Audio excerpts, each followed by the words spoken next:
known by its map designation as Area 51. We're now learning Area 51, known as Area 51. Thank you for Near clearing that Area up. 51. Thank you. Known as Area 51. Because Area 51 is very important. They called him Jimmy, and everybody wanted to be his friend.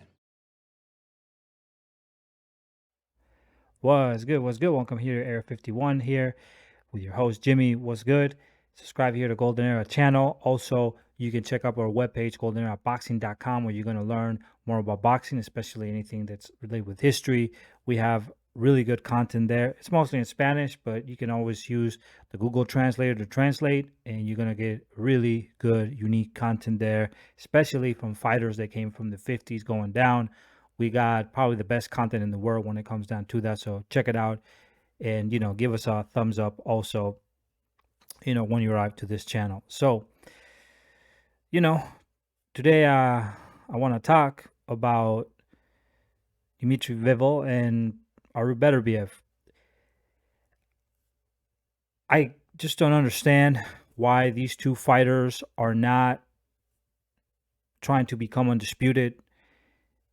And to me, it just seems like Dimitry Bivol don't want the fight with Artur Beterbiev. That's how I feel. I know that Eddie Hearns tried to make Joseph Buatsi, the British light heavyweight, to fight for 1 billion pounds against Dimitry Bivol, but apparently Buatsi was like, I'm not fighting him. So instead, he's going to fight another fighter who I don't know who he is. And it just seems to me like Buatsi is taking the road that Jaime Munguia is taking in the middleweight division, which is basically, here's your opportunity to fight a real champion. And nope, I'm not doing it. And Joseph Buatsi has been a prospect pretty much for already, five years already? I mean, I heard about this guy around 5 years ago, and he still is a prospect. Like, he still hasn't gone forward. At least Gilberto Ramirez decided to, when he moved up to 175, eventually he did take a good fight against Dimitry Bivol, but Joseph Buatsi hasn't done shit. So now that this fight is not going to be made, my question is, what is stopping Dimitry Bivol from fighting against Artur Beterbiev? And the real answer for this is Dimitry Bivol, right? Dimitry Bivol was a fighter that I was really excited about once Andre Ward retired. To me, Alexander Gozvik, Dimitry Bivol, and Artur Beterbiev were the three fighters that were coming up, and I thought they were all dangerous. I actually liked Alexander Gozvik. I think he was a good fighter. Apparently, he's come back also, so that's good news. Let's see how he does. It's been a while now, but let's see what happens. Hopefully, he's been training. Hopefully, he's the fighter that he was a few years ago, and he had a brutal fight against Artur Beterbiev. And that fight for unification, because Gozvik had beat Adonis Stevenson, snatching his WBC. He sent Adonis Stevenson to the hospital. Adonis Stevenson was like one of the biggest chickens I've ever seen. This dude was a poodle that you wouldn't even imagine. Like, if you don't even remember who Adonis Stevenson is, I mean, the guy was he was a good fighter. He was Canadian, but he ducked every single unification fight, especially against Kovalev. It was just crazy. But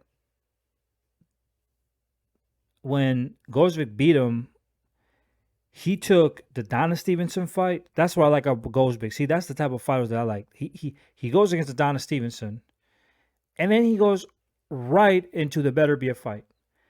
And Beterbiev didn't put in excuses. He just went and took the fight. And to me, Gozvik was a more dangerous fighter than Dimitry Bivol. To me. But he fought Beterbiev, and of course, fighting a dude like that somebody's going to lose. But that was a brutal fight. And it was so crazy that Gozvic ended up retiring from boxing. He's just coming back, but he pretty much was retired for 4 years. Just something crazy. But that was a brutal fight. And when that happened, Bivol wasn't speaking anymore about Beterbiev because he saw what he did with Gozvic, and he was like, oh shit, I don't want to be put in this position, right? So Dimitry Bivol was already thinking and saying, Canelo's coming up to 168. I will go down and fight Canelo at 168. And I got a problem with that. You see, I got a problem with that because that's like what Gennady Golovkin was saying. Gennady Golovkin was saying, hey, I'm not fighting Andre Ward at 168. I'm willing to actually go to 154 and fight Floyd Mayweather Jr. Dude, you're only a fighter of one division. Why are you doing that? Why you want to go down and fight somebody else? I mean, you have no issues making Kell Brook coming up 2 weight classes, so you don't mind going to 154 now because it's Floyd Mayweather Jr. See, this is why I can't take a lot of these boxers too serious, because at the end of the day, they're just poodles, man. They just try to maneuver a way to avoid a certain fighter, and then they'll tell you he's a bum, and you're gonna believe them because they tell you to, and that's how the sport is of boxing right now. But I didn't like that Bivol was looking at Canelo Alvarez because Canelo Alvarez has obligations in 168. He needs to fight Dave Benavidez. That's the fight that that was the most dangerous fighter in his division. I can't say he's the best because only the undisputed is the best, but that's the fighter he needed to fight in the moment. So Dimitry Bivol was already signaling like, I'll fight you, go at 168. But the question is, Dimitry Bivol, when are you fighting Beterbiev? See, because that's for undisputed. When are you taking that fight? Right? Well, when is that going to happen? So I was like waiting for this fight. I like to bet money. But I was waiting for this fight to be made. And it's already past like three years and a half and no unification whatsoever. Nothing. And the thing is that you're not fighting Buatsi. Okay, he ducked you. You just fight Gilberto Ramirez that you already beat. You should already have an undisputed championship against Artur Beterbiev. And here's the good deal. It's not Russia anymore versus Russia because Beterbiev is Canadian now. He's a Canadian national. In fact, that's where he's trained for many years now, Quebec. So you should make that fight happen. Now it's Canada. Canada's always had really good fighters. And now is Russia. Make the fight happen for undisputed. And you can't tell me that Beterbiev is the guy scared because he fought Gozvic. Dimitry Bivol didn't even want Gozvic back in the day. Gozvic wanted to fight Bivol, but he couldn't do it for whatever reason, so he fought Beterbiev. Beterbiev said, yeah, I'll fight you. And that's how he became unified. Beterbiev, the first time. But Beterbiev, fought Marcus Brown. Marcus Brown was dangerous. He's fought dangerous opposition, man. Artur Beterbiev has fought dangerous opposition. And I think that he's definitely not the guy who is ducking people. Like, there's certain fighters who would duck, but there's nothing. He hasn't made any weird moves. Saying like, I'll go down against Canelo Alvarez, or he hasn't picked and choose. He just said, just give me the fight, I'll put it with. But he's called out Bivol. He said, I want to fight you. When are we making this fight? Bivol doesn't want the fight. He's telling you that. And that's when I know that Bivol is playing games, because Bivol now is eyeing the 168 because saying, listen, Canelo's not fighting me at 175 anymore. I'll just go down to 168 and I'm going to take all the belts. But that's a bad idea because, once again, what's 175 for if you can't become undisputed? So undisputed is what every fighter should wish to be. If there's a fighter that for some reason you claim he's really good, but he's not undisputed, I got problems with that, because that means he's ducking somebody else. You can say he's dangerous, and I would agree with that, but you can't say he's the best until he cleans his division. So there's an issue with that. Okay, that's the only way you know that he's actually the best, by cleaning up his division. That's the only way you would know that.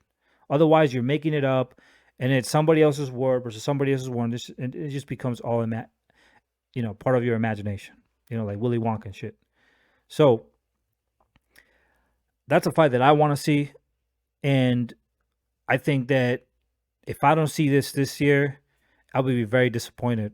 And I'm not going to blame Artur Beterbiev. I'm going to blame Dimitry Bivol for this. Because if he's not making the fight, it's not about the promoter. See, these guys are not going to make any money either way. Artur Beterbiev and Dimitry Bivol, it doesn't matter if they fight in Qatar. It doesn't matter where they fight. They're not going to make as much money as other fights because they're not as commercial. Yeah, boxing aficionados, we know who Artur Beterbiev is and Bivol, but many casuals, they don't care about that. They'll rather see Gervonta Davis versus Ryan Garcia because they're more commercial. It's not a better fight than Beterbiev versus Bivol, but it's more commercial. So some people just like the commercials. Like some people go to McDonald's and they get the cheap ass, Big Mac, which tastes good, but it's not like if you're going to artisan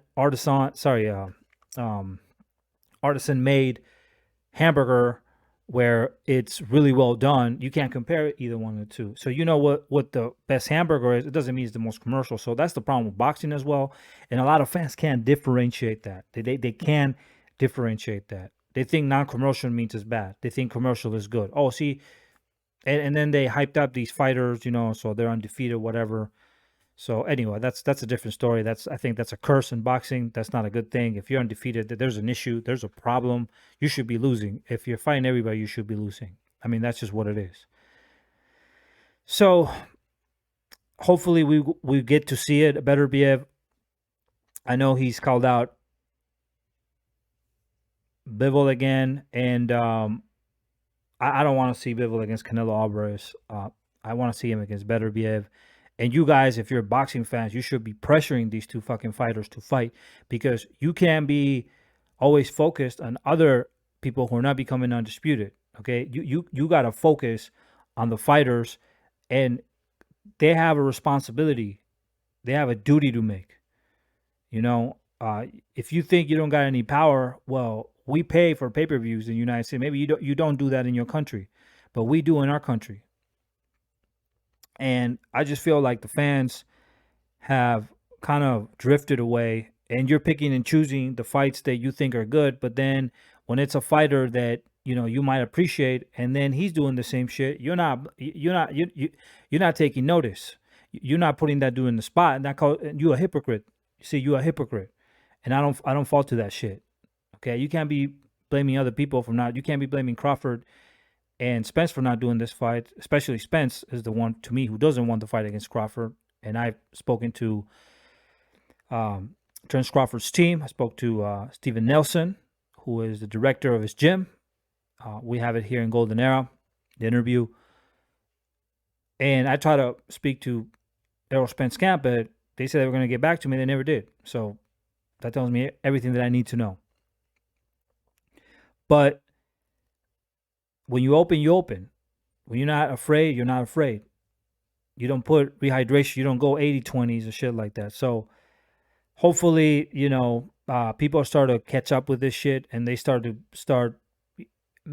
having accountability for a lot of these fighters, because boxing cannot, if you don't do something, boxing cannot last.